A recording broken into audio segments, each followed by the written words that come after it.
السلام عليكم ورحمة الله وبركاته.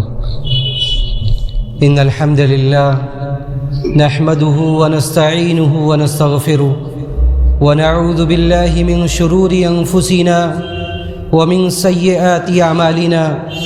من يهده الله فلا مضل له ومن يضلله فلا هادي له، وأشهد أن لا إله إلا الله وحده لا شريك له، وأشهد أن محمدًا عبده ورسوله. يا أيها الذين آمنوا اتقوا الله حق تقاته ولا تموتن إلا وأنتم مسلمون.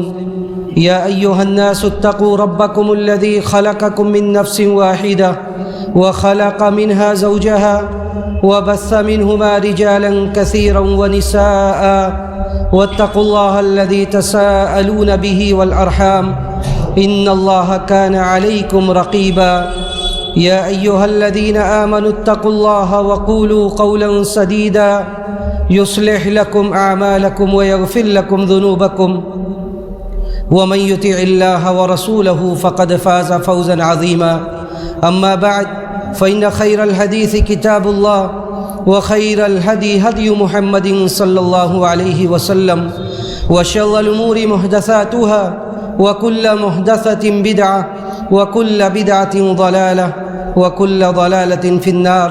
فأعوذ بالله السميع العليم من الشيطان الرجيم.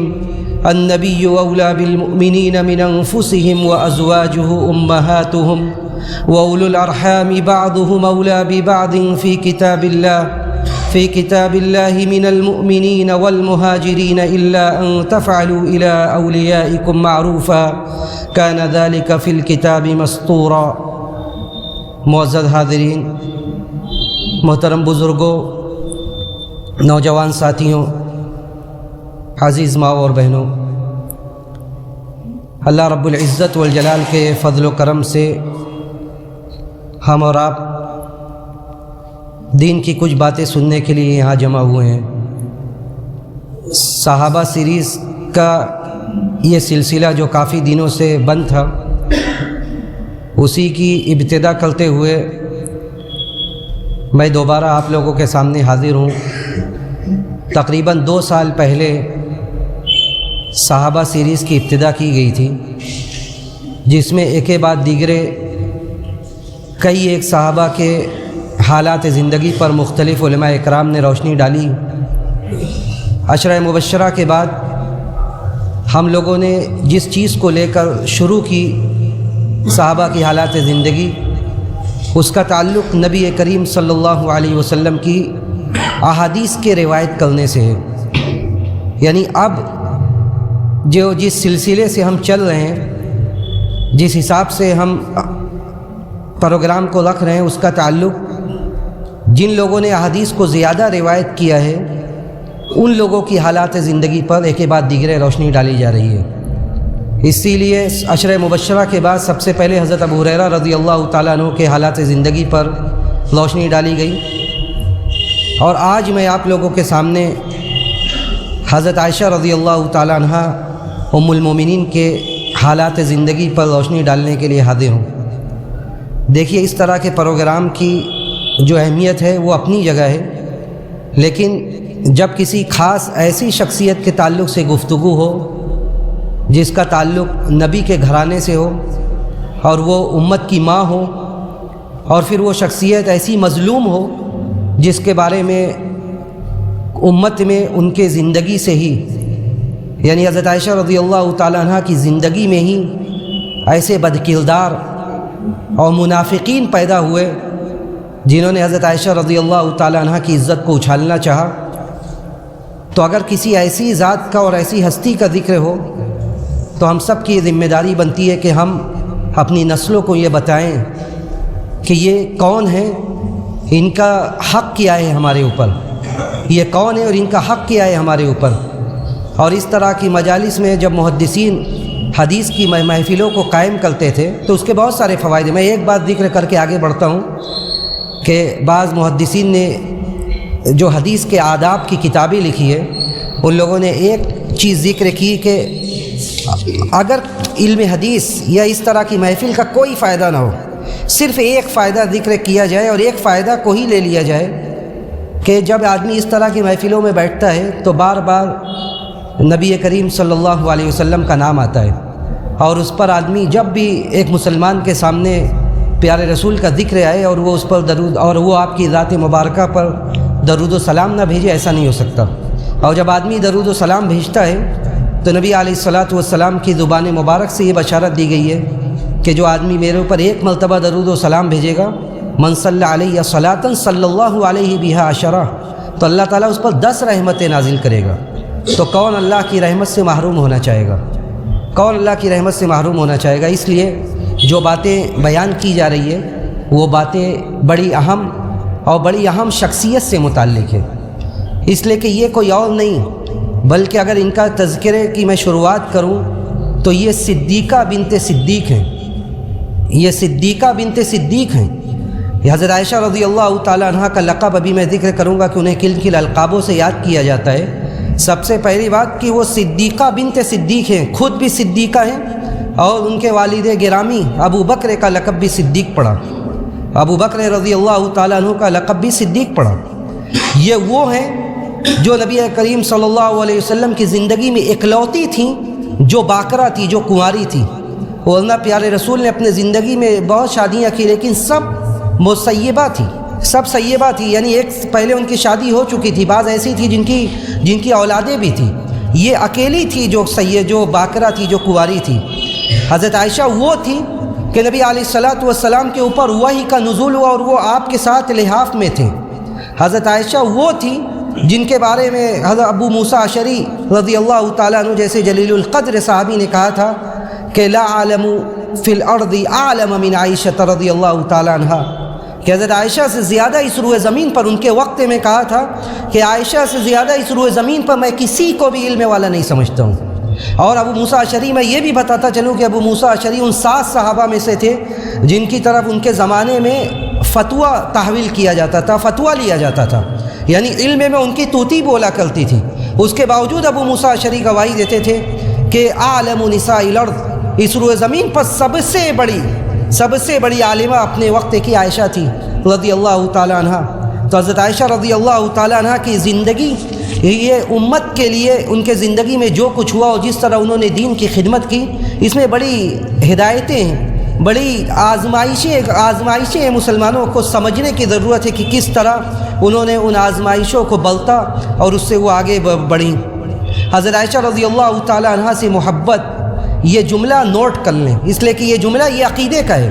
حضرت عائشہ سے محبت یہ ایمان ہے، حضرت عائشہ سے محبت یہ ایمان ہے، ایک ماں کی حیثیت سے، نبی کے بیوی کی حیثیت سے ان سے محبت یہ ایمان ہے، اور ان سے بغض، حضرت عائشہ سے بغض یہ گمراہی کا دروازہ کھولنے والا ہے۔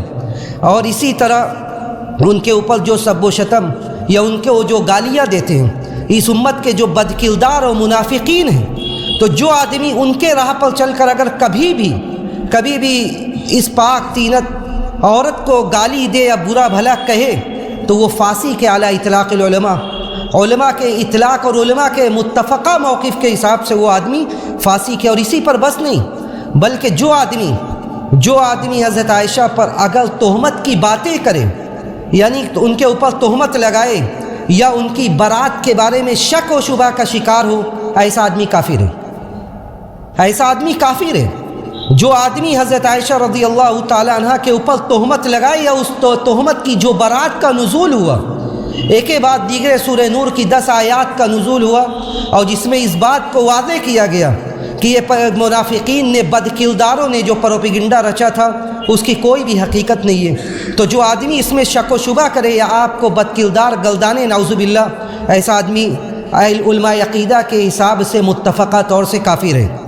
حضرت عائشہ رضی اللہ تعالیٰ عنہ وہ ہیں جو مبشرہ بالجنہ ہیں، یعنی جس طرح آپ اور ہم یہ سنتے ہیں کہ 10 وہ لوگ تھے جنہیں جنت کی بشارت دی گئی، اسی طرح حضرت عائشہ رضی اللہ تعالیٰ عنہ بھی ہوئے جنہیں جنت کی بشارت دی گئی۔ نبی علیہ الصلاۃ والسلام سے اماں عائشہ پوچھتی ہیں کہ اللہ کے رسول ذرا یہ بتلائیے کہ کون من معک من ازواجک من فی الجنہ، اللہ کے رسول جنت میں آپ کی بیویوں میں سے کون آپ کے ساتھ ہوگا، جنت میں آپ کی بیویوں میں سے کون آپ کے ساتھ ہوگا؟ اللہ کے رسول صلی اللہ علیہ وسلم مسکرانے لگتے اور کہتے ہیں کہ انت منہن، تم بھی اسی میں سے ہوگی، یعنی جو عورتیں جو بیویاں میری ہوں گی آپ بھی ان میں سے ایک ہیں. یعنی حضرت عائشہ رضی اللہ تعالیٰ عنہا کو اس دنیا میں جنت کی بشارت دی گئی. اور نبی علیہ الصلاۃ والسلام نے جن عورتوں کا خصوصی طور سے تذکرہ کیا، ورنہ عام طور سے عورتوں کے بارے میں یہ کہا جاتا ہے کہ ان کی عقل کم ہے، یعنی ان کی عقل مردوں سے کم ہے. آپ نے خاص طور سے کچھ عورتوں کا ذکر کیا اور کہا کہ کمل من الرجال کثیر ولم یکمل من النساء الا عاصیۃ امرأۃ فرعون ومریم ابنۃ عمران وفضل عائشۃ علی النساء کفضل السرید علی سائر الطعام. آپ نے کہا کہ مردوں میں سے تو بہت لوگ ہیں، مردوں میں سے بہت لوگ پایہ کمال کو پہنچے، اور عورتوں میں سے دو ایسی ہیں جو پایہ کمال کو پہنچی، اور ان میں ایک تھی مریم ابنۃ عمران، یعنی حضرت عیسیٰ علیہ الصلاۃ والسلام کی والدہ، عمران کی بیٹی مریم، اور آسیہ جو فرعون کی بیوی تھی. سبحان اللہ، ایک ایسے گھر میں ایک ایسے شوہر کے ماتحتی میں رہ کر وہ عورت کس مقام کو پہنچی آسیہ، کہ نبی علیہ الصلاۃ والسلام کہہ رہے ہیں کہ وہ عورت ایسی ہے جو پایہ کمال کو پہنچی، اپنے ایمان میں، اپنے عقیدے میں، اپنے دین میں، اپنے استقامت میں وہ پایہ کمال کو پہنچی. اس کے بعد آپ نے کہا کہ وفضل عائشۃ علی النساء، عائشہ کی فضیلت ساری عورتوں پر ویسے ہی ہے جیسے سرید ایک عربوں کا خاص کھانا تھا. آپ نے کہا کہ جیسے سرید کی فضیلت سارے کھانوں پر ہے، ویسے ہی عائشہ کی فضیلت رضی اللہ تعالی عنہا، ان کی فضیلت ساری عورتوں پر ہے، ان کی فضیلت ساری عورتوں پر ہے.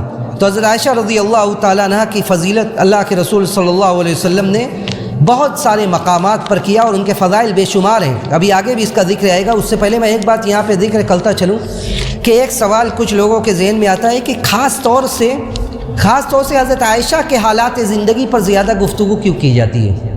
یعنی دوسری امہات المومنین بھی ہیں اور دوسری امہات المومنین کا بھی ذکر ہوتا ہے، لیکن اس طرح نہیں ہوتا جس طرح حضرت عائشہ رضی اللہ تعالی عنہ کا ہوتا ہے.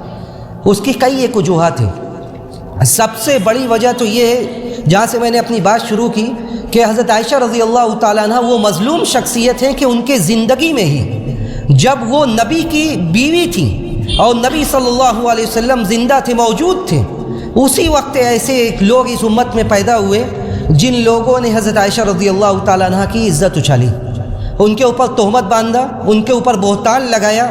اسی لیے علماء نے ہمیشہ سلف سے لے کر خلف تک، آج تک، بلکہ ابھی چند سالوں پہلے سعودی عرب میں ایک مستقل کمیٹی بنا کر، ایک آدمی کا کام نہیں بلکہ وہ 700-800 صفحہ کی کتاب ہے اور بہت نہایت محقق کتاب، وہ پوری کمیٹی بنا کر ایک کتاب کی ترتیب عمل میں آئی جس میں ان کی زندگی سے متعلق سارے پہلوؤں کو جمع کیا گیا اور ساری تحقیقات سامنے آئی کہ ان کا علمی مقام کیا تھا، ان کا تقوی، ان کا ورع، ان کا علم، ان نبی کے ساتھ ان کی زندگی، ان کی اجتماعی زندگی، ان کی انفرادی زندگی، سارے پہلوؤں کو جمع کیا گیا. تو سلف سے لے کر خلف تک آج تک علماء نے ان کی طرف، ان کی حالات زندگی کی طرف توجہ زیادہ دی. اس کی ایک وجہ یہ تھی. دوسری وجہ تو یہ ہے کہ ان پر اگر کوئی آدمی آپ کے بیوی پر تانا دے گا، آپ کے بیوی کو برا بھلا کہے گا، اس کا مطلب کیا ہوتا ہے؟ اس کا مطلب یہ ہوا کہ وہ آپ کے بیوی کو نہیں بلکہ آپ کو کہہ رہا ہے. اور یہ کہنے والے یا جس کے بارے میں کہا جا رہا ہے یہ کوئی عام آدمی نہیں بلکہ نبی ہیں. اور اللہ نے یہ گواہی دی کہ الطیبات للطیبین والطیبون للطیبات والخبیثات للخبیثین والخبیثون للخبیثات، کہ جو اچھے لوگ ہیں ان کی بیویاں بھی اچھی ہوتی ہیں. یہ اللہ کی طرف سے عدل و انصاف ہے کہ جو پاک اور نیک اور اچھے کردار والے ہوتے ہیں عام طور سے ان کی بیویاں بھی اچھی ہوتی ہیں. اور جو برے لوگ ہوتے ہیں والخبیثات للخبیثین والخبیثون للخبیثات، اور جو برے لوگ ہوتے ہیں ان کی بیویاں بھی بری ہوتی ہیں. بری عورتیں برے مردوں کے لیے اور برے مرد بری عورتوں کے لیے. تو جب حضرت عائشہ پر گویا کہ اگر کچھ کہا جا رہا ہے تو یہ انڈائریکٹ نبی کے اوپر تانا زنی کی جا رہی ہے، یہ نبی کے بارے میں کہا جا رہا ہے. اور نبی کے ذات سے دفاع کرنا یہ ہر مسلمان کی ذمہ داری ہے. نبی کی ذات سے اور نبی کی شخصیت سے دفاع کرنا یہ مسلمانوں کی ذمہ داری ہے. اسی لیے حضرت عائشہ سے دفاع ایک طرح سے انڈائریکٹ یہ نبی کے ذات سے جو کیچڑ اچھالا گیا اس کا دفاع کیا جا رہا ہے. اسی طرح ایک بڑی اہم بات یہ ہے، اس بات کو ہم سب کو یاد رکھنا چاہیے کہ دین و شریعت یہ کیسے پہنچا. اس میں صرف مردوں کا ہاتھ نہیں ہے، اس زمانے کی عورتوں نے بھی کیا کام کیا. حضرت عائشہ رضی اللہ تعالیٰ عنہ وہ عورت تھیں کہ اگر آپ تفصیلی ایک محاضرے میں ایک تقریر میں ساری باتوں کا احاطہ نہیں کیا جا سکتا. اگر آپ ان کی زندگی کے بارے میں پڑھیں تو آپ بسا اوقات رونے پر مجبور ہو جائیں گے کہ ان لوگوں نے نبی کے ساتھ کیسے ماحول میں زندگی گزاری. حجرہ عائشہ جو تھا، حجرہ عائشہ جس حجرے میں حضرت عائشہ رہتی تھیں، وہ آج لوگوں نے اس کی پیمائش کی اور جو نکالا ہے 6-7 فٹ کی وہ جگہ تھی چوڑائی میں 6-7 فٹ جگہ تھی وہ، اور لمبائی بھی کوئی زیادہ نہیں تھی. حسن بصری رحمہ اللہ کے زمانے میں جب یہ مسجد نبوی کی تعمیر توسیع عمل میں آنے لگی اور حجرہ کو توڑا جا رہا تھا، تو حسن بصری رو رہے تھے اور کہہ رہے تھے کاش کہ ان حجروں کو باقی رکھا جاتا تاکہ امت کی عورتیں دیکھتی کہ امہات المومنین نے کس طرح نبی کے ساتھ زندگی گزارا ہے. اور ایسے ماحول میں 18 سال کی عمر میں آپ بیوہ ہو گئی، 18 سال کی عمر میں بیوہ ہو گئی، اور اس کے بعد وہ نبی کے وفات کے بعد لمبی مدت انہیں ملی. یعنی بیوہ ہونے کے بعد 62 سال 63 سال کی عمر بتاتے ہیں کہ ان کی وفات ہوئی، اور انہوں نے اس عمر کو دین کی تبلیغ اور اس کی نشر و اشاعت کے لیے وقف کر دیا. اور جتنی احادیث کو انہوں نے بیان کیا، ساری صحابیات مل کے، امہات المومنین نہیں صرف، بلکہ علماء نے یہاں تک ذکر کیا ہے کہ ساری صحابیات مل کے بھی اتنی حدیثوں کو ان لوگوں نے بیان نہیں کیا. 2210 روایات حدیث کے مختلف کتابوں میں حضرت عائشہ رضی اللہ تعالیٰ عنہ سے منقول ہے، درج ہے. امام قرطبی نے، ابن حجر نے اور اس کے علاوہ دوسرے علماء نے اس بات کو ذکر کیا ہے کہ دین کا 1/4، شریعت کا 1/4 احکام حضرت عائشہ سے منقول ہے. شریعت کا 1/4 1/4 اگر دیکھا جائے تو وہ حضرت عائشہ سے منقول ہے. اس کو بیان کرنے والی اماں عائشہ رضی اللہ تعالیٰ عنہ ہیں. تو اس لیے ان کے بارے میں بیان، جب ان کی شخصیت کو داغدار بنا دیا جائے گا تو گویا کہ دین کا 1/4 معاملات کو، شریعت کے 1/4 احکام کو آپ شک و شبہ کے دائرے میں لے کر آ رہے ہیں. اسی لیے علماء نے ہمیشہ اس بات کو بیان کیا کہ جو حدیثیں ان سے مروی ہیں وہ احادیث بالکل صحیح ہے، اور اللہ کے رسول صلی اللہ علیہ وسلم سے انہوں نے ڈائریکٹ حدیث کو بیان کیا، اور یہ مکثرین بالروایہ ہیں. یعنی یہ ان صحابہ میں سے جنہوں نے حدیث کو زیادہ بیان کیا، اور اسی لیے ہمارے یہ اس مکثرین بالروایہ کے سیریز میں حضرت عائشہ رضی اللہ تعالیٰ عنہ کا ذکر آ گیا. ان سے 2210 روایتیں، اور ان کے ہم پلہ امہات المومنین میں کوئی نہیں ہے. اس کے بعد سب سے زیادہ ام سلمہ سے روایتیں 300 روایتیں. کہاں 300 اور کہاں 2200؟ تو 300 روایتیں ام سلمہ ان کے بعد ہیں جن سے 300 مرویات ہیں، اور حضرت عائشہ رضی اللہ تعالیٰ عنہ سے 2210 روایتیں. تو یہ اسباب ہے جن کی بنیاد پر ان کا ذکر زیادہ کیا جاتا ہے، اور ان کی شخصیت کو بیان زیادہ کیا جاتا ہے، اور اس کا دفاع بھی زیادہ کیا جاتا ہے. حضرت عائشہ رضی اللہ تعالیٰ عنہ کے اگر نام و نسب کی بات کی جائے تو عائشہ بنت ابو بکر، دیکھیے ابو بکر یہ نام نہیں تھا، ابو بکر یہ نام نہیں ہے، ابو بکر تو یہ کنیت ہے. عربوں میں ابو کر کے جو بھی ہوتا ہے وہ کنیت ہوتی ہے، عام طور سے یہ کنیت ہوتی ہے، لیکن کہیں کہیں اس سے استثناء بھی ہے. جیسے امام بخاری کے بارے میں، امام بخاری رحمہ اللہ کے بارے میں کہا جاتا ہے کہ ان کی کنیت ابو عبداللہ تھی. حالانکہ امام بخاری کی حالات زندگی جن لوگوں نے بھی لکھی ہے، کہیں یہ نہیں ملتا ہے کہ امام بخاری نے شادی کی تھی. امام بخاری نے شادی کیا اور ان کا وہ لڑکا پیدا ہوا، اور اس لڑکے کا نام عبداللہ تھا، جس کی وجہ سے ان کی کنیت عبداللہ ہو. لیکن اس کے باوجود ان کی کنیت عبداللہ ہے. حضرت علی ان کی کنیت کیا ہے؟ ابو تراب کا مطلب ہوتا ہے مٹی، لیکن اس کے باوجود نبی نے ان کی کنیت کہا کہ یہ ابو تراب ہے. تو یہ استثناءات ہیں، ورنہ عام طور سے جو ہوتا ہے وہ ابو بکر، اس طرح کی جو ہوتی ہے کنیت ہوتا ہے، نام نہیں ہوتا. تو ابو بکر کا نام جو تھا وہ عبداللہ، ان کا نام جو تھا وہ عبداللہ، اور ان کے ابا کا نام ابو قحافہ بھی نام نہیں ہے، نام ہے عثمان. ان کے والد کا نام عثمان، یعنی عائشہ بنت عبداللہ بن عثمان بن عامر التیمی المکی. یہ قبیلہ بنو تیم سے تعلق رکھتی تھی، یہ قبیلہ بنو تیم سے ان کا تعلق تھا، اور ان کی ولادت بعثت نبوی کے 4 یا 5 سال بعد ہوئی. یعنی اللہ کے رسول صلی اللہ علیہ وسلم کی نبوت ملنے کے بعد یہ پیدا ہوئی ہیں. یعنی جب یہ کہتی ہیں حضرت عائشہ رضی اللہ تعالیٰ عنہ خود گواہی دیتی ہیں کہ جب میں پیدا ہوئی تو میرے والدین ایک مستقل دین پر تھے، یعنی ایسے دین پر تھے جو دین میں استقلال تھا، سب لوگ دیندار تھے. اور انہوں نے کہا کہ میں نے جو چیز بچپن سے نوٹ کی وہ یہ تھی کہ میرے گھر میں نبی کا صبح و شام آنا جانا تھا. یعنی جب میں نے ہوش سنبھالا تو میں نے یہ دیکھا کہ نبی کا برابر میرے گھر میں آنا جانا تھا. یہ حضرت عائشہ کا نام ہو گیا اور ان کا نسب۔ اگر کنیت کی بات کی جائے تو عربوں میں کنیت رکھا جاتا ہے، آج بھی رکھا جاتا ہے۔ تو حضرت عائشہ رضی اللہ تعالیٰ عنہ کی کنیت بھی ام عبداللہ ہے۔ حضرت عائشہ کی کنیت ام عبداللہ ہے، جبکہ آپ سب کو اس بات کا علم ہے کہ حضرت خدیجہ کے علاوہ اللہ کے رسول کو کسی بیوی سے اولاد نہیں ہوئی۔ یہ روایت ضعیف ہے، بعض لوگ بیان کرتے ہیں کہ حضرت عائشہ کو ایک مس کیریج ہوا تھا، یہ روایت ضعیف ہے۔ تو حضرت عائشہ رضی اللہ تعالیٰ عنہ کو کوئی اولاد نہیں تھی، لیکن اس کے باوجود ان کی کنیت ام عبداللہ ہے۔ کہتی ہیں، عروہ بیان کرتے ہیں ان کے حضرت عائشہ کے بھانجے، یعنی حضرت اسماء کے لڑکے عروہ بنت زبیر، عروہ بیان کرتے ہیں کہ حضرت عائشہ رضی اللہ تعالیٰ عنہ نے نبی علیہ الصلوۃ والسلام سے کہا کہ میری جتنی سہیلیاں ہیں سب کی کنیت ہے، میری کوئی کنیت ہی نہیں ہے۔ حضرت عائشہ نے کہا کہ جتنی میری سہیلیاں ہیں سب کی کنیتیں ہیں، میری کوئی کنیت نہیں ہے۔ تو اللہ کے رسول نے کہا کہ میں تمہارے بیٹے، اور اسی حدیث میں وضاحت ہے کہ ابن اختک، میں تمہارے بھانجے یعنی بہن کے بیٹے کے نام پر میں تمہاری کنیت رکھ دے رہا ہوں۔ عبداللہ بن زبیر جو تھے، حضرت زبیر کے صاحبزادے، جو حضرت عائشہ رضی اللہ تعالیٰ عنہ کے بھانجے تھے۔ حضرت عائشہ کی جو سگی بہن تھی وہ اسماء، اور جو ان کے سگے بھائی تھے عبد الرحمن اور محمد بن ابی بکر۔ تو حضرت اسماء کی اولاد میں سے عبداللہ تھے، عبداللہ بن زبیر، تو ان کے نام پر ان کا نام، ان کی کنیت پڑ گئی عبداللہ، ام عبداللہ۔ تو یہ ان کے اپنی اولاد کی وجہ سے نہیں بلکہ ان کے بھانجے کی وجہ سے۔ حضرت عائشہ رضی اللہ تعالیٰ عنہ کے بہت سارے لقب ہیں، کچھ ایسے القاب ہیں جو اللہ کے رسول صلی اللہ علیہ وسلم سے صراحتاً ثابت ہے، کچھ ایسے القاب ہیں جو القاب علماء نے اپنے کتابوں میں ذکر کیا ہے۔ سب سے بڑا لقب جو آیت کریمہ میں نے پڑھی سورہ احزاب کی، اس میں اللہ تعالیٰ نے امہات المومنین کے بارے میں عام طور سے کہا کہ یہ ساری جو نبی کی بیویاں ہیں یہ مسلمانوں کی مائیں ہیں، نبی کی بیویاں یہ مسلمانوں کی مائیں ہیں۔ دیکھیے یہ مائیں، ایک مسئلہ یہاں پہ واضح کرتا چلوں، یہ مائیں جو کہا گیا ہے قرآن میں کہ النبی اولیٰ بالمؤمنین من انفسہم، تو ماں سے تو نکاح حرام ہوتا ہی ہے، ماں کے بہنوں سے یعنی خالاؤں سے، پھوپھیوں سے سب سے حرام ہوتا ہے۔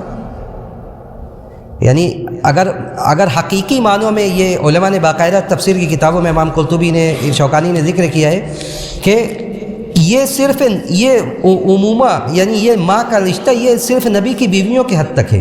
ایسا نہیں ہے کہ نبی کے بیویوں کی جو بہنیں ہیں وہ مسلمانوں کی خالائیں ہیں۔ اگر ایسا مان لیا جائے تو پھر کسی سے جو صحابہ اکرام میں جو شادیاں وہ جائز نہیں تھی، لیکن ایسا نہیں ہے، بلکہ یہ صرف تعظیماً ماں کہا گیا ہے۔ تو سب سے بڑا لقب یہ ہے کہ النبی اولیٰ بالمؤمنین من انفسہم، کہ سب سے بڑا لقب یہ ہے کہ یہ ام المومنین ہے، اور جب بھی نام لے بندہ ادب کے ساتھ نام لے کہ یہ نبی کی جتنی بیویاں ہیں یہ امہات المومنین ہیں، اور ایک کا ذکر کیا جائے تو یہ ام المومنین ہیں۔ اسی طرح صدیقہ، جیسا کہ میں نے بات شروع کی کہ یہ صدیقہ بنت صدیق ہیں، ان کے بارے میں علماء نے، حافظ نجر نے کہا کہ اپنی کتابوں میں وہ جگہ جگہ جہاں بھی نام لیتے ہیں صحابہ کے اوپر انہوں نے مستقل کتاب لکھی ہے، جہاں بھی نام لیتے ہیں تو کہتے ہیں صدیقہ بنت صدیق، صدیق کی بیٹی صدیقہ۔ اس کے علاوہ حبیبہ کیوں؟ اس لیے کہ نبی علیہ الصلوۃ والسلام کو سب سے زیادہ محبت انہیں سے تھی، سب سے زیادہ، حبیبہ کا مطلب یعنی محبوبہ، سب سے زیادہ محبت نبی کو انہیں سے تھی۔ حضرت عبداللہ بن عمرو بن عاص نے جب آپ سے پوچھا کہ اللہ کے رسول سب سے زیادہ محبت آپ کس سے کرتے ہیں، تو آپ نے مطلق طور سے بغیر پوچھے ہوئے آپ نے کہا کہ عائشہ۔ تو آپ نے کہا، اس کے بعد عبداللہ بن عمرو بن عاص نے پوچھا کہ من الرجال، مردوں میں سے آپ سب سے زیادہ محبت کس سے کرتے ہیں؟ آپ نے کہا کہ ابوہا، عائشہ کے باپ سے۔ یہ دیکھو یہاں بھی باپ کہنے کے بعد بھی انہی کی فضیلت زیادہ اجاگر ہو رہی ہے۔ یہاں اللہ کے رسول کہنے کو تو ابو بکر بھی کہہ سکتے تھے، یعنی یہ بھی کہا جا سکتا تھا کہ اللہ کے رسول سب سے زیادہ محبت کس سے کرتے ہیں، آپ نے کہا عائشہ سے، پھر پوچھا کون، تو آپ یہ بھی کہہ سکتے تھے کہ ابو بکر سے، لیکن آپ نے کہا پھر حضرت عائشہ کی فضیلت کو ثابت کیا اور کہا کہ ابوہا، عائشہ کے والد سے۔ تو یہ اللہ کے رسول کی سب سے زیادہ چہیتی تھی، سب سے زیادہ محبت آپ ان سے کرتے تھے۔ اسی طرح ان کے القاب میں سے المبلہ، مبلہ کا مطلب ہوتا ہے جس کی برات نازل ہوئی ہے، برات نازل ہوئی۔ مسروق مشہور تابعی ہیں، مسروق جب حدیث کو بیان کرتے تھے تو کہتے تھے، الفاظ دیکھیے ادب کا، کہتے تھے مجھ سے حدیث کو بیان کیا ہے صدیقہ بنت صدیق، صدیق کی بیٹی صدیقہ نے، المبلہ من فوق سبع سماوات، جو 7 آسمانوں کے اوپر سے جن کی برات نازل ہوئی ہے، جو 7 آسمانوں کے اوپر سے جن کی برات نازل ہوئی، انہوں نے مجھ سے اس حدیث کو بیان کیا ہے۔ اسی طرح ان کے القاب میں سے ایک لقب حمیرہ بھی ہے، حمیرہ کہا جاتا ہے یعنی ایسی رنگت ایسی سفیدی جو سیاہی مائل ہو، سرخی مائل ہو، سرخی مائل سفیدی، یعنی عربوں میں یہ رنگ عام طور سے کم ہوتا تھا کہ آدمی گورا بھی ہو اور گورے کے ساتھ ساتھ اس کا چہرہ سرخ ہے. تو ان کے القاب میں حمیرہ کا بھی ذکر کیا جاتا ہے کہ اللہ کے رسول انہیں حمیرہ کہتے تھے. لیکن اس لقب کے بارے میں کئی ایک علماء نے، علامہ ابن القیم نے، امام ذہبی نے، ان لوگوں نے یہ کہا کہ اس بارے میں جتنی بھی حدیث وارد ہے سب ضعیف ہے. ابن حجر نے ایک روایت کو صرف صحیح کہا ہے کہ اس ایک روایت میں حمیرہ کا لقب یہ اللہ کے رسول سے صحیح طور سے ثابت ہے. اسی طرح آپ کے القاب میں سے موفقہ بھی تھا. موفقہ یعنی جنہیں توفیق دی گئی، اچھے کام کی توفیق دی گئی ہے. اسی طرح اللہ کے رسول محبت میں انہیں بیوی کے ساتھ رہنے کا جو طریقہ تھا، جو آپ دوسرے مواقع پر بھی سنتے رہتے ہیں، اس میں سے ایک یہ بھی تھا کہ نام اچھے طرح سے لیا جائے. اللہ کے رسول انہیں اختصار سے محبت میں عائش بھی کہتے تھے. عائشہ کا اختصار عائش، آپ انہیں عائش کے لفظ سے بھی یاد کرتے تھے. اور اسی طرح بعض لوگوں نے کہا کہ ان کو اللہ کے رسول کی خلیلہ بھی کہا جاتا ہے. یہ خلت جو ہے عربی میں، خلت یہ سب سے اونچا درجہ ہے. محبت سے بھی بڑا مقام جو ہے یہ خلت کا ہے. اللہ کے رسول نے فرمایا کہ اگر میں خلیل بنانے والا ہوتا کسی کو تو میں ابو بکر کو خلیل بناتا، لیکن میں نے کسی کو نہیں بنایا، وہ میرے دوست تھے. تو یہ لفظ خلیلہ والا جو لفظ ہے یہ صحیح نہیں ہے، بلکہ اصل وہ لفظ ہے حلیلہ. حلیلہ کا مطلب ہوتا ہے عربی میں بیوی. تو بعض لوگوں نے لکھنے میں گڑبڑی کی اور وہ خلیلہ لکھ دیا، جبکہ وہ اصل میں حلیلہ ہے، اور حلیلہ کا مطلب ہوتا ہے بیوی.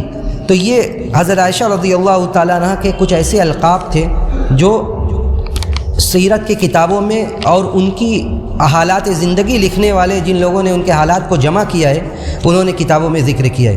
حضرت عائشہ کی خصوصیات، میں نے جو بات شروع کی کہ حضرت عائشہ رضی اللہ تعالیٰ عنہ کا خاص ذکر کیا جاتا ہے کیونکہ ان کی بہت ساری ایسی خصوصیات ہیں جن خصوصیات میں امہات المومنین، دوسری امہات المومنین ان کے ساتھ شریک نہیں ہیں. دوسری امہات المومنین ان کے ساتھ شریک نہیں ہیں. پہلی خصوصیت ان کی یہ تھی کہ اللہ کے رسول صلی اللہ علیہ وسلم کی عادت مبارکہ تھی کہ آپ کے پاس ایک سے زیادہ بیویاں تھیں. آپ کے پاس 11 بیویاں تھیں، اور جب وفات ہوئی تو اس وقت آپ کے پاس کتنی بیویاں تھیں؟ جب وفات ہوئی اس وقت آپ کے پاس 9 بیویاں تھیں. 2 کا انتقال پہلے ہو چکا تھا. ایک حضرت خدیجہ رضی اللہ تعالیٰ عنہ اور دوسری حضرت زینب بنت خزیمہ. حضرت زینب نام کی 2 بیویاں تھیں، ایک زینب بنت جہش اور ایک زینب بنت خزیمہ. زینب بنت خزیمہ کا لقب ام المساکین ہے. ام المساکین کا مطلب ہوتا ہے مسکینوں کی ماں، یعنی وہ اتنی غریب پرور تھیں کہ سب صدقات و خیرات کرتی تھی، مطلب اللہ کے راستے میں خرچ کر دیتی تھی، تو ان کا لقب پڑ گیا ام المساکین. تو زینب بنت خزیمہ اور حضرت خدیجہ کا انتقال ہو گیا اور 9 بیویوں کو چھوڑ کر آپ اس دنیا سے گئے. تو اللہ کے رسول کی عادت مبارکہ تھی کہ جتنی بیویاں تھیں آپ ان کے درمیان رات تقسیم کرتے تھے. دن میں آپ سب کے پاس جاتے تھے، حال چال سب کی لیتے تھے، لیکن رات آپ سب کے درمیان تقسیم کرتے تھے. تو حضرت عائشہ رضی اللہ تعالیٰ عنہ کے لیے اللہ کے رسول نے 2 راتیں دی تھی، یعنی جب سب کی باری چلتی تھی تو عائشہ کے لیے رضی اللہ تعالیٰ عنہ کے لیے 2 راتیں تھیں. اور وہ اس طرح تھی کہ حضرت سودا رضی اللہ تعالیٰ عنہ نے اپنی رات والی باری حضرت عائشہ کے لیے ہبہ کر دی تھی. اور یہ کس لیے کی تھی؟ یہ اس لیے کی تھی کہ وہ صحابہ کرام ہو یا امہات المومنین ہو، ان کا مطمع نظر، ان کا ٹارگٹ یہ ہوتا تھا کہ کون سا ایسا کام کرے جن سے نبی راضی ہو جائیں. جب حضرت سودا نے یہ دیکھا کہ اللہ کے رسول صلی اللہ علیہ وسلم کس طرح حضرت عائشہ کے پاس رہنا پسند کرتے ہیں، ابھی ایک واقعہ بیان کروں گا، اس سے مزید وضاحت ہوگی کہ کس طرح پسند کرتے ہیں، تو اسی لیے حضرت سودا نے اپنی باری عائشہ کو دے دی اور اس طرح ان کی 2 راتیں ہو گئی. دوسری ان کی خصوصیت یہ ہے کہ اللہ کی طرف سے مسلسل، صحیحین کی روایت ہے، اللہ کی طرف سے مسلسل 3 راتیں اللہ کے رسول صلی اللہ علیہ وسلم کو خواب میں یہ دکھلایا گیا کہ ایک ریشمی کپڑے کے ٹکڑے میں ایک عورت جبرائیل لے کر آ رہے ہیں اور آپ کے سامنے پیش کر رہے ہیں. اور اللہ کے رسول صلی اللہ علیہ وسلم کہتے ہیں کہ 1 رات نہیں بلکہ 3 راتیں جب بھی میں اس ریشمی کپڑے کو میں ہٹاتا دیکھنے کے لیے کہ کون ہے، تو وہ کوئی اور نہیں بلکہ عائشہ ہوتی، وہ کوئی اور نہیں بلکہ عائشہ رہتی. 3 راتیں جب ہو گئی تو اللہ کے رسول صلی اللہ علیہ وسلم نے کہا کہ اگر یہ اللہ کی طرف سے کہ عائشہ سے میری شادی اللہ کی طرف سے ہے تو اللہ تعالیٰ اس کو ضرور نافذ کرے گا. تو یہ ان کی خصوصیت ہے کہ آسمان سے گویا کہ یہ پیغام دیا جا رہا، اور حضرت عائشہ اس پر فخر بھی کرتی تھی کہ میں اللہ کی طرف سے، آسمان سے یہ اللہ کے رسول کو الہام کیا گیا کہ عائشہ سے شادی ہو. خیر اس معاملے میں زینب بنت جہش بھی زینب بنت جہش کے بارے میں بھی آتا ہے کہ اللہ کی طرف سے اللہ نے کہا ہے ان کے بارے میں، سورہ احزاب میں یہ تفصیلی واقعہ ہے کہ اللہ نے کہا کہ ہم نے زینب سے آپ کا نکاح کرا دیا۔ پہلے ان کا زید بن حارثہ سے نکاح ہوا تھا، تو زید بن حارثہ سے طلاق کے بعد اللہ نے کہا کہ زینب سے نکاح ہم نے آپ کا کرایا، تو زینب بھی اس پر فخر کرتی تھی کہ اللہ نے میرا نکاح آپ سے کرایا۔ بہرحال تو اللہ کے رسول صلی اللہ علیہ وسلم کو خواب میں یہ دکھلایا گیا کہ آپ عائشہ سے شادی کر رہے ہیں۔ اسی طرح ان کی ایک خصوصیت یہ بھی جو میں نے ذکر کیا کہ ان کے علاوہ کوئی اور باقرہ نہیں تھی، آپ کی عقد میں کوئی اور باقرہ نہیں آئی تھی۔ اور ایک خصوصیت یہ بھی ہے کہ سب سے زیادہ حدیثیں ان سے مروی ہیں جیسا کہ ذکر کیا گیا۔ اور ایک بڑی اہم خصوصیت یہ ہے کہ اللہ کے رسول صلی اللہ علیہ وسلم کی جب وفات ہوئی، وفات رسول کے تذکرے میں یہ بات آ چکی ہے کہ اللہ کے رسول صلی اللہ علیہ وسلم کی جب وفات ہوئی تو حضرت عائشہ بیان کرتی ہیں کہ آپ کی وفات ہوئی اس حال میں کہ آپ میرے صدر پر یعنی میرے سینے پر آپ تھے، میرے سینے پر آپ تھے، یعنی اتنی قربت تھی، اور اس حال میں آپ کی روح پرواز کر کی گئی۔ اس کے بعد آپ کی ایک خصوصیت یہ بھی ہے کہ عالم الناس علی وجہ الارض، سب سے بڑی عالمہ تھی جیسا کہ میں نے ذکر کیا۔ اسی طرح ایک خصوصیت یہ بھی ہے کہ سب سے زیادہ نبی ان سے محبت کرنے والے تھے۔ اور ایک اور عام خصوصیت یہ کہ وفات کے وقت، اللہ کے رسول کے وفات کے وقت ان کا تھوک اور اللہ کے رسول صلی اللہ علیہ وسلم کا تھوک مل گیا، اور یہ باعث فخر تھا ان کے لیے۔ ہوا یہ ہے کہ حضرت عبد الرحمن ابن ابی بکر ان کے بھائی اللہ کے رسول کی عیادت کے لیے آتے ہیں، اور ان کے ہاتھ میں مسواک ہوتی ہے، عربوں کی عادت ہے اور یہ سنت نبوی بھی ہے۔ عرب آج بھی اپنے پاکٹ میں مسواک رکھے رہتے ہیں، اور نماز جب کھڑی ہونے لگتی ہے تو مسواک 1-2 بار کر کے تبھی نماز شروع کرتے ہیں۔ تو عبد الرحمن ابن ابی بکر آئے تو ان کے ہاتھ میں مسواک تھی، وہ مسواک کر رہے تھے۔ بیوی ایسی ہو کہ شوہر کی نظر دیکھ کر وہ شوہر کا منشا سمجھ جائے، شوہر کی چاہت سمجھ جائے، کہ آخری وقت اللہ کے رسول صلی اللہ علیہ وسلم نے عبد الرحمن ابن ابی بکر کی طرف دیکھا، حضرت عائشہ سمجھ گئیں کہ یہ اللہ کے رسول چاہتے ہی ہیں کہ آپ بھی مسواک کریں۔ کہتے ہیں اللہ کے رسول سے حضرت عائشہ نے پوچھا کہ آپ مسواک کرنا چاہتے ہیں؟ آپ نے کہا ہاں، آپ نے اشارہ کیا ہاں۔ انہوں نے مسواک لی، اماں عائشہ نے مسواک لے کر اپنے دانتوں سے اس کو نرم کیا، اور نرم کر اس کو اللہ کے رسول کو دی۔ آپ نے 1-2 بار کیا، اور 1-2 بار کر آخری جملہ آپ کی زبان مبارک سے یہ نکلا کہ فی الرفیق الاعلیٰ، فی الرفیق الاعلیٰ 3 مرتبہ آپ نے کہا، اور تیسری مرتبہ کہنے کے بعد آپ کی روح پرواز کر گئی۔ اور اسی طرح آپ کی خصوصیت میں سے ایک بڑی اہم خصوصیت یہ بھی ہے کہ آپ کے ساتھ لحاف میں اللہ حضرت عائشہ کے ساتھ ہوتے وقت بھی آپ کے اوپر وحی کا نزول ہوا ہے، وحی کا نزول ایسے حالات میں بھی ہوا ہے۔ اور ایک اہم خصوصیت یہ ہے کہ آپ کی برات آسمان سے نازل ہوئی، یہ بڑی اہم بات ہے، اس لیے کہ امام قرطبی نے ذکر کیا کہ اور بھی لوگوں کے اوپر تہمت لگائی گئی، یوسف علیہ السلام کے اوپر تہمت لگائی گئی، تو یوسف علیہ السلام کی برات کا انتظام اللہ نے کس طرح کیا؟ وَشَهِدَ شَاهِدٌ مِّنْ أَهْلِهَا، ایک گواہ خود وہیں سے ایسا آدمی آیا جس نے دیکھ لیا تھا کہ عورت کا کام ہے کہ یوسف کا کام ہے، تو وہاں ایک گواہ کو اللہ نے کھڑا کر دیا جو گواہی دے کہ یوسف نے غلط کام نہیں کیا ہے۔ تو یوسف کے لیے گواہ کو خود اللہ نے بنا دیا وہاں پہ۔ مریم علیہ السلام کے اوپر تہمت لگائی گئی، تو دیکھیے مریم یہ نبی نہیں تھی، لیکن ادباً کہہ دیا جاتا ہے علیہ السلام، یا حضرت عیسیٰ علیہ السلام کی ماں، ان کے اوپر جب تہمت لگائی گئی تو ان کے برات کا انتظام اللہ نے کس طرح کیا؟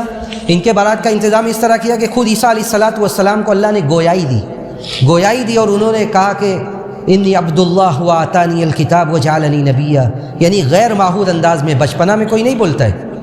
اس وقت عیسیٰ علیہ السلام کو یہ قوت دی گئی کہ وہ بولے، لیکن جب حضرت عائشہ رضی اللہ تعالیٰ عنہ کی برات کا مسئلہ ہوا اور ان کے اوپر تہمت لگائی گئی، تو حضرت عائشہ رضی اللہ تعالیٰ عنہ کے بارے میں قرآن میں اللہ سبحانہ و تعالیٰ نے مستقل آیات نازل کر دی، جو آیات تا قیامت پڑھا جاتا رہے گا۔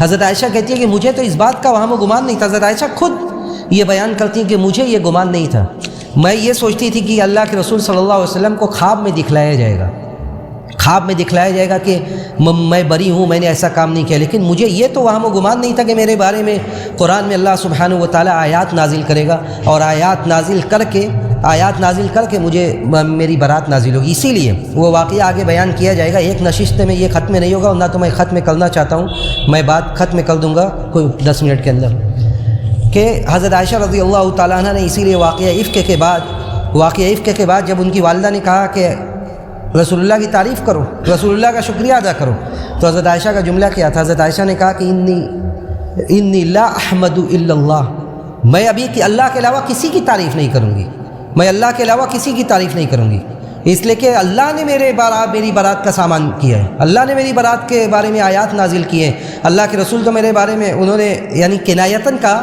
کہ رسول اللہ نے تو میرے تعلق سے کچھ نہیں کیا ہے۔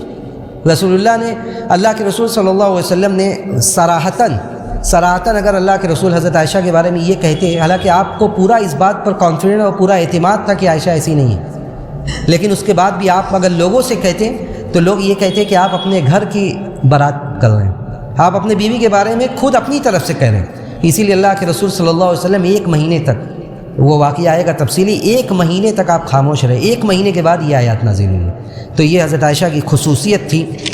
حضرت عائشہ رضی اللہ تعالیٰ عنہ کے فضائل میں سے یہ بھی ہے کہ تیمم کی آیات نازل ہوئی۔ تیمم کی آیات کے نزول کا کیا سبب بنا؟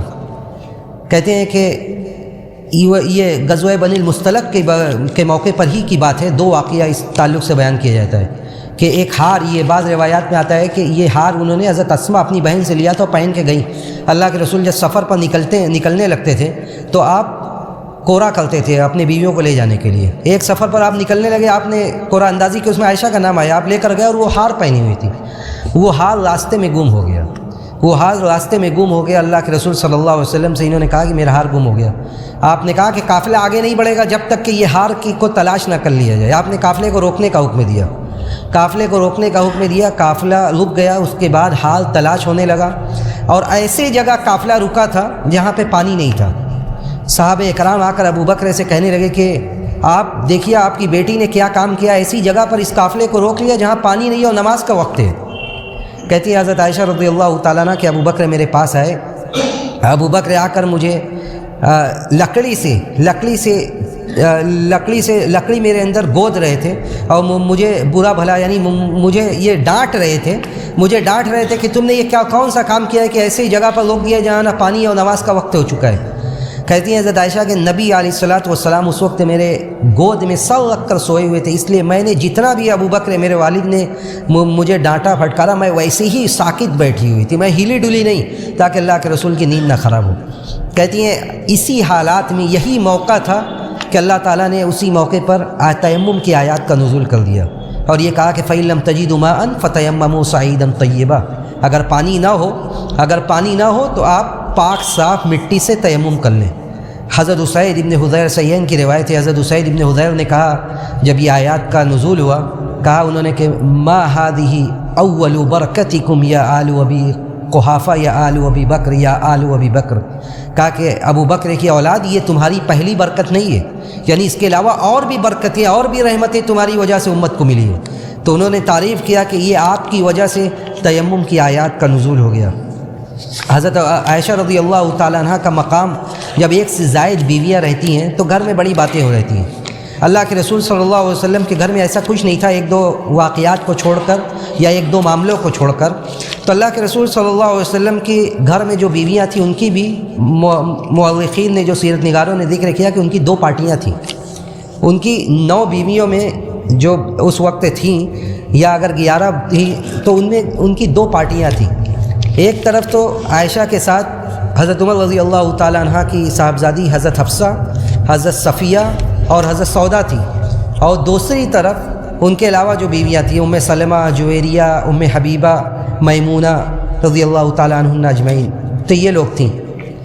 ہوتا یہ تھا کہ اللہ کے رسول صلی اللہ علیہ وسلم جب حضرت عائشہ کے باری میں ہوتے تھے، حضرت عائشہ کے یہاں آپ کا قیام ہوتا تھا، تو لوگ بڑا کثرت سے ہدایہ بھیجتے تھے، لوگ خوب ہدیہ بھیجتے تھے، چاہے وہ کھانے پینے کی چیزیں ہوں یا دوسری چیزیں ہوں، لوگ ہدیہ بھیجتے تھے۔ اور یہ باقی امہات المومنین کو یہ بات پسند نہیں آتی تھی، یعنی ان کے دل میں یہ آتا تھا کہ لوگ ہدایہ صرف عائشہ کے باری میں ہی کیوں بھیجتے ہیں۔ ایک مرتبہ اسی تعلق سے حضرت ام سلمہ سے باقی امہات المومنین نے کہا کہ آپ جو ہے آپ نبی سے یہ کہیے کہ آپ لوگوں سے یہ کیوں نہیں کہتے، یعنی بیویوں نے یہ کہا، ام سلمہ کو کھڑا کیا، ام سلمہ سے کہا کہ آپ اللہ کے رسول سے یہ کہیے کہ اللہ کے رسول آپ لوگوں سے یہ کیوں نہیں کہتے کہ جب جس کی بھی باری ہو وہ اس کے پاس ہدیہ بھیجا جائے۔ یہ کیا بات ہوئی کہ صرف عائشہ کی جب باری ہوتی ہے تب ہدیہ بھیجا جاتا ہے۔ حضرت ام سلمہ رضی اللہ تعالیٰ عنہ بڑی ہمت کر کے اللہ کے رسول کے پاس جب ان کی باری تھی تو آپ نے ان سے کہا کہ اللہ کے رسول آپ یہ کیوں نہیں لوگوں سے کہتے ہیں کہ جب کسی کی بھی باری ہو تو ہدیہ بھیجا کیجیے؟ یہ کیا بات ہوئی کہ صرف جب عائشہ کی باری ہوتی ہے تب بھیجتے ہیں؟ اللہ کے رسول نے حضرت ام سلمہ سے کہا کہ لا توزینی فی عائشہ، یعنی محبت دیکھیے، آپ نے کہا کہ لا توزینی فی عائشہ، عائشہ کے تعلق سے مجھے تکلیف مت دو. آپ نے کہا کہ عائشہ کے تعلق سے مجھے تکلیف مت دو.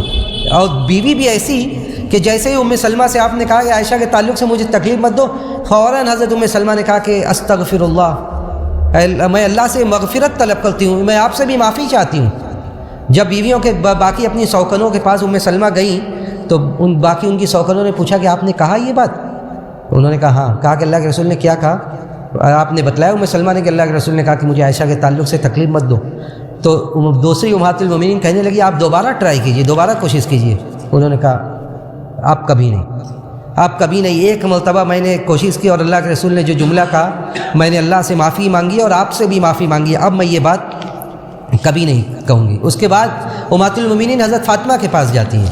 حضرت فاطمہ کے پاس جا کر بھی یہی مدعا اٹھاتی ہیں. حضرت فاطمہ رضی اللہ تعالیٰ عنہ یہ حضرت عائشہ سے بڑی ہوتی ہیں.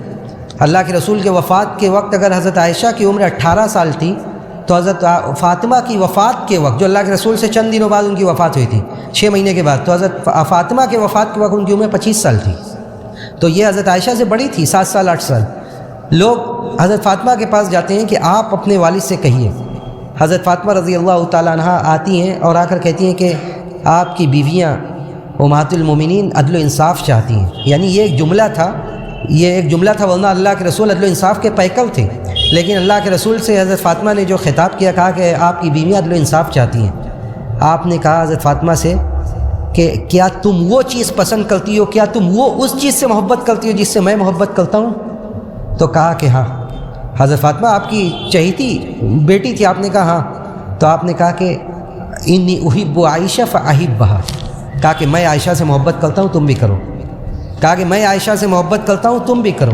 تو یہ گھر کی بات ہے. اللہ کے رسول صلی اللہ علیہ وسلم کے 1 سے زائد بیویاں تھیں، لیکن اس میں جو فضیلت حضرت عائشہ کو جو حاصل تھی وہ امہات المومنین میں سے ان کے علاوہ کسی کو نہیں حاصل تھی. اور اسی لیے بسا اوقات اس طرح کے معاملات بھی پیش آئے، لیکن وہ سب ایسی تھیں کہ ان کے دل میں کچھ نہیں رہتا تھا. اور وفات کے وقت جب حضرت ام حبیبہ کا غالباً انتقال ہونے والا تھا، ام حبیبہ نے اپنے انتقال کے وقت بلا کر حضرت عائشہ سے کہا کہ ہمارے اور آپ کے درمیان 1-2 مسائل یا ایسے ماحول بن گئے بسا اوقات جو سوکنوں کے بیچ میں ہوتے ہیں، لیکن میں اللہ کو گواہ بنا کر کہتی ہوں کہ میں نے ان سارے چیزوں سے تمہیں حلال کیا، اور میں اب تم سے بھی یہ امید کرتی ہوں کہ تم بھی ان سارے چیزوں سے مجھے حلال کر دو، معاف کر دو. یہ امہات المومنین تھی. اللہ کے رسول صلی اللہ علیہ وسلم سے ان کی شادی ہجرت سے 3 سال قبل ہوئی. اور یہ اس وقت کی بات ہے جسے سیرت کی کتابوں میں عام الحزن کہا جاتا ہے، غم والا سال. کیونکہ یہ غم والا سال اس لیے تھا کیونکہ اسی سال آپ کی چہیتی اور اکلوتی بیوی حضرت ختیجہ کا انتقال ہو جاتا ہے. اور ختیجہ کے انتقال کے بعد آپ کے جو سگے اور سب سے بڑے سپورٹر تھے ابو طالب، جو آپ کے چچا تھے، جس ابو طالب کے بارے میں حضرت عباس نے آپ سے کہا کہ ابو طالب تو ایسے تھے جو آپ کا دفاع کرتے تھے، آپ کے ساتھ کھڑے رہتے تھے، وہ ایسے ابو طالب کا بھی اسی سال انتقال ہو گیا. تو یہ عام الحزن تھا، اسے سیرت کی کتابوں میں غم والا سال کہا گیا. تو ان دونوں کے انتقال کے بعد اللہ کے رسول نے اسی سال حضرت عائشہ سے شادی کی تھی. اس لیے کہ آپ جب کوئی بیوی آپ کے پاس نہیں تھی، حضرت خولہ بنت حکیم آپ کے پاس آ کر کہتی ہیں کہ آپ شادی کیوں نہیں کر لیتے؟ آپ کس سے شادی کرنا چاہتے ہیں؟ آپ باقرہ سے شادی کرنا چاہتے ہیں یا سیبہ سے شادی کرنا چاہتے ہیں؟ تو آپ نے کہا کہ باقرہ کون ہے اور سیبہ کون ہے؟ کہا کہ باقرہ تو آپ کے دوست کی بیٹی عائشہ ہے اور سیبہ سودا ہے.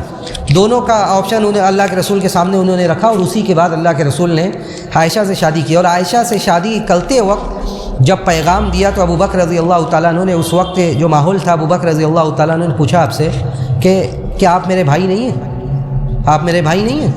تو اللہ کے رسول نے کہا کہ نعم، ہاں. تو کہا کہ حل تحل لک، تو آپ کے لیے یہ حلال ہے؟ کہا اللہ کے رسول نے صلی اللہ علیہ وسلم نے وضاحت کی اور کہا کہ آپ میرے اسلامی بھائی ہیں، اور جو رشتے حرام ہوتے ہیں وہ صرف نسب سے یا رضاعت سے حرام ہوتے ہیں. جو رشتے حرام ہوتے ہیں وہ صرف نسب سے اور وضاحت سے حرام ہوتے ہیں۔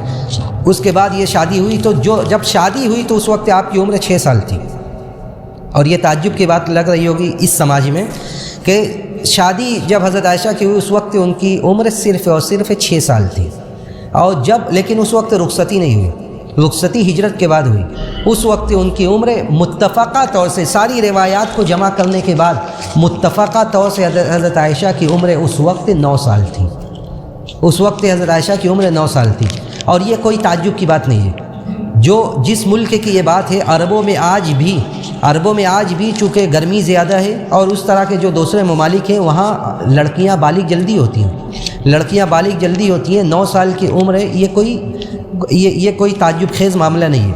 اور یہاں پر ایک بات میں آخری بات بیان کر کے بات رکوں گا میں یہیں پہ، کہ یہ ایک بہت بڑا شبہ ہے جو آج سوشل میڈیا ہو یا آج سے پہلے، یہ آج کی بات نہیں، اس سے پہلے زمانہ پہلے بھی کم بختوں نے اس طرح کے ٹاپکس اور اس طرح کے مدعے کو اٹھا کر اللہ کے رسول صلی اللہ علیہ وسلم کی شخصیت کو داغدار بنانے کی کوشش کی کہ آپ نے اتنی بڑی لڑکی سے شادی کر لی، اور وہ سارے کم بخت اور نامراد یہ آپ کی زندگی کا دوسرا پہلو بھول گئے کہ اللہ کے رسول نے جب اپنی پہلی شادی کی تھی تو اس وقت آپ کی عمر کتنی تھی اور آپ کے بیگم کی عمر کتنی تھی؟ اس وقت آپ کی عمر 25 سال تھی اور آپ کے بیگم کی عمر 40 سال تھی، اور اس بوڑھی عورت کے ساتھ، یعنی حضرت خدیجہ رضی اللہ تعالیٰ عنہ جو اپنے بڑھاپے کی طرف مائل تھیں، اس عورت کے ساتھ آپ نے اپنی زندگی کی کتنی بہاریں گزاری۔ اگر شہوت مقصود و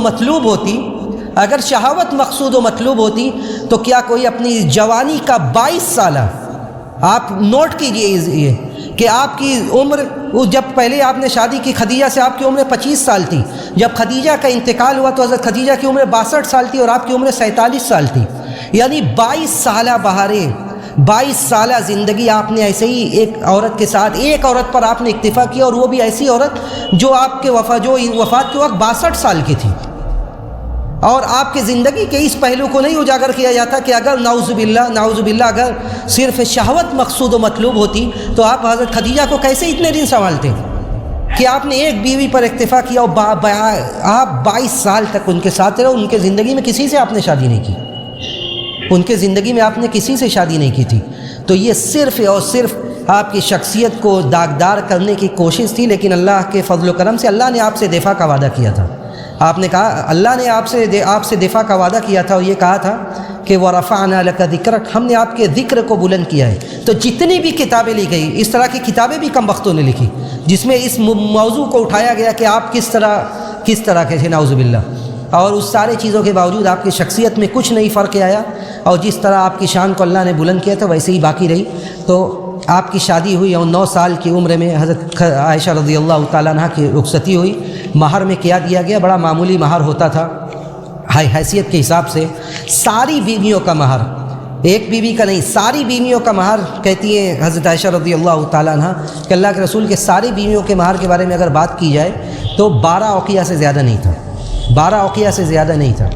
اور ولیمہ کیا ہوا؟ کہتے ہیں سعد ابن عبادہ یا سعد ابن معاذ نے کچھ کھانا بھیجا تھا آپ کی طرف، جو ہدیہ بھیجا کرتے تھے لوگ، وہی کھانا بھیجا تھا، اور اسی پر آپ نے صحابہ اکرام کو بھی بلایا، اور یہی حضرت عائشہ کے ساتھ آپ کا وہ ولیمہ ہوا، اور یہاں سے ایک نئی زندگی کی شروعات ہوئی جسے عائشہ کی ازدواجی زندگی کہا جاتا ہے، اور انشاءاللہ اس تعلق سے اب اگلی نشست جب ہوگی اسی میں بیان کیا جائے گا۔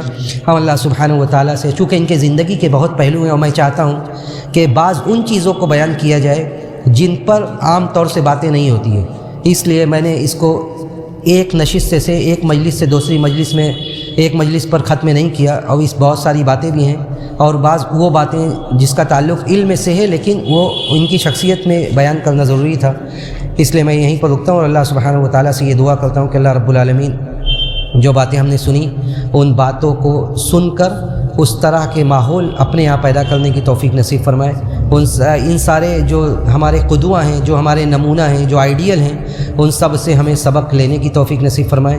بہرحال اس طرح کی مجالس کو ہمارے لیے بابرکت بنا، جن لوگوں نے اس میں حاضری کی ان کی اس حاضری کو شرف قبولیت سے نواز دے، ہمارے میزان اعمال میں اس کو لکھ دے، اور جب ہمارا اس دنیا سے جانے کا وقت آئے تو ہمیں اس بات کی توفیق دے کہ ہمارا آخری کلمہ کلمہ توحید ہو.